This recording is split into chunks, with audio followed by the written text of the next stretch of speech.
بسم اللہ الرحمن الرحیم۔ السلام علیکم۔ سوال: محرم اور غیر محرم کون کون ہیں؟ اس کے بارے میں رہنمائی فرمائیں۔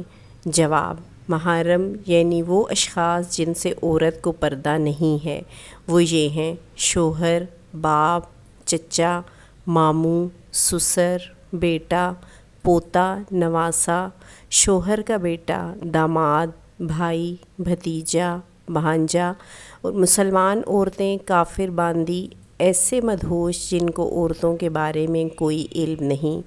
نامحرم رشتہ دار یعنی وہ رشتہ دار جن سے پردہ فرض ہے، وہ درج ذیل ہیں: خالہ زاد، ماموں زاد، چچا زاد، پھوپھی زاد، دیور، جیٹھ، بہنوئی، نندوئی، خالو، پھوپھا، شوہر کا چچا، شوہر کا ماموں، شوہر کا خالو، شوہر کا پھوپھا، شوہر کا بھتیجا، شوہر کا بھانجا۔